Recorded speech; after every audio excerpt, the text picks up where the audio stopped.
Some of those gorgeous rainbows. It looks like you have a picture queued up for us right now. Yeah, absolutely, Lori. We had some great shots here across the Tennessee Valley. This was actually over Harrison. You can see the Food City. It looks like the end of the rainbow may be the Food City in Harrison. So how about that? But this is a gorgeous photo. Thank you for sending this in, Mitch Tingle.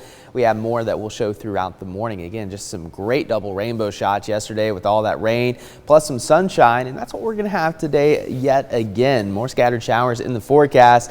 Mostly quiet this morning. Still some flash flood watches to our north into eastern Kentucky and West Virginia, but locally, not a ton to talk about this morning. If you're in southeast Tennessee, western North Carolina, you're dry.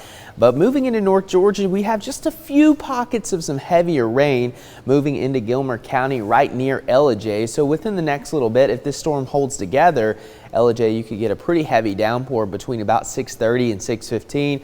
Also some heavier showers moving just off to the south and east of Chatsworth. And these are all pushing to the northeast very slowly this morning. But by the time 7 o'clock rolls around, I'm thinking most of these showers are kind of going to fade away.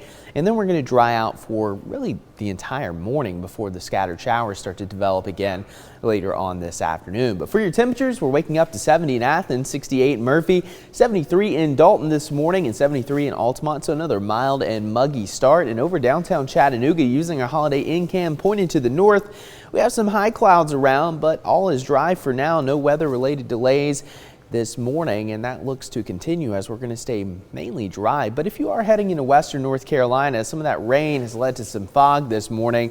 Visibility less than a mile at times. So if you are traveling in some of the higher elevations, just be mindful. You may run into reduced visibility this morning. But again, your Saturday looking pretty good for the most part, especially early on. We're not looking at much in the way of rain chances. Temperatures will climb into the 80s by 11 o'clock. So if you're going for a walk with your furry friend this morning, things are looking all good. And then once 2 o'clock rolls around, temperatures closing in on 90 degrees with rain chances starting to increase. And again, as we track it out, not a lot to talk about this morning rain-wise. There will be some clouds building in, and then right around lunchtime, notice those scattered showers really start to pop up across western North Carolina and the Cumberland Plateau, moving into the valley as we go into the latter half of the afternoon and evening. Very similar to what we had yesterday. There will be the potential for a few strong storms, not looking at any organized severe weather, but there could also be some locally heavy rain. And this pattern is going to continue through the weekend. We're going to have high pressure kind of sliding off to our east. That's going to pump in that warm, moist flow from the Gulf of Mexico. And we're going to have plenty of scattered shower activity really Sunday into Monday as well. Notice all that green showing up Sunday evening, a really good chance of some heavier showers. And that'll continue all the way into your Monday as well, as we're going to keep that wet pattern going into next week. And here's a look at your futurecast rainfall. Again, this is through Monday evening. It's going to be highly variable. Again, these amounts you have to take with a grain of salt because those heavier storms could put down a quick 1 to 2 inches of rain pretty quickly. So some will see more, some will see less.